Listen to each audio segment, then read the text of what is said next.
25 தொகுதிகளுக்கான Marxist communist வேட்பாளர் பட்டியல் வெளியிடப்பட்டது. வேட்பாளர்கள் பட்டியல் குறித்து எமது செய்தியாளர் பாஸ்கரன் தரும் நேரடி தகவலை தற்போது பார்ப்போம். பாஸ்கர், வேட்பாளர் பட்டியலில் இடம்பெற்றுள்ள வேட்பாளர்கள் பட்டியல் குறித்து விரிவான தகவலை சொல்லுங்க. யார் யாருக்கு என்ன தொகுதி ஒதுக்கப்பட்டிருக்கு?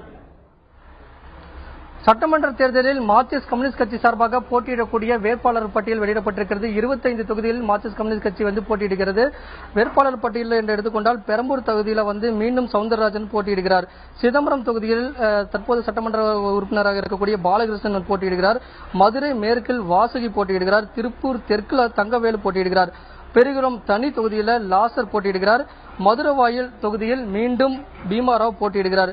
திருவிக நகர் தனி தொகுதியில் சுகந்திக்கு வாய்ப்பு வழங்கப்பட்டிருக்கிறது இம்முறை.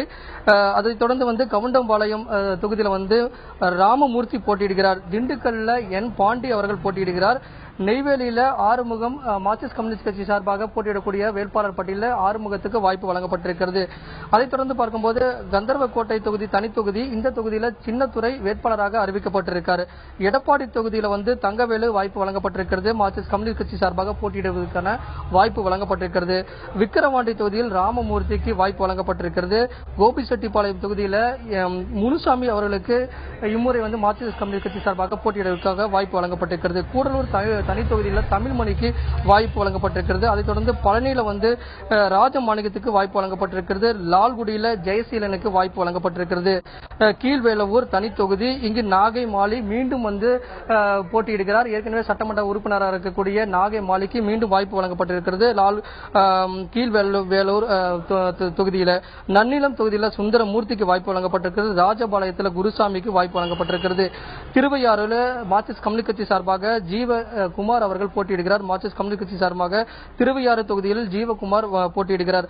அம்பாசமுத்திரத்தில் கற்பகத்துக்கு வாய்ப்பு வழங்கப்பட்டிருக்கிறது. போலூர்ல செல்வனுக்கு வாய்ப்பு வழங்கப்பட்டிருக்கிறது. அதே போல கோவை தெற்கு தொகுதியில் பத்மநாபனுக்கு வாய்ப்பு வழங்கப்பட்டிருக்கிறது. விலங்கோடுல செல்லசுவாமி இவர் மார்க்சிஸ்ட் கம்யூனிஸ்ட் கட்சி சார்பாக போட்டியிடுகிறார். 25 பேர் கொண்ட மார்க்சிஸ்ட் கம்யூனிஸ்ட் கட்சியினுடைய வேட்பாளர் பட்டியலில் 7 சட்டமன்ற உறுப்பினர்களுக்கு தற்போது சட்டமன்ற உறுப்பினராக இருக்கக்கூடிய 7 சட்டமன்ற உறுப்பினர்களுக்கு வாய்ப்பு வழங்கப்பட்டிருக்கிறது. அதாவது தலித்துகளுக்கு வாய்ப்பு வழங்கப்பட்டிருக்கிறது.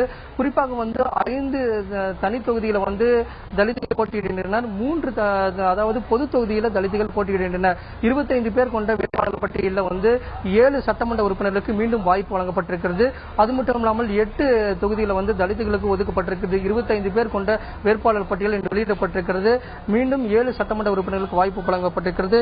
பெரம்பூர் சவுந்தரராஜன், சிதம்பரத்தில் பாலகிருஷ்ணன், மதுரவாயில பீமாராவ், கீழ்வேலவூர் நாகை மாலி உள்ளிட்ட 7 சட்டமன்ற உறுப்பினர்களுக்கு மீண்டும் வாய்ப்பு வழங்கப்பட்டிருக்கிறது.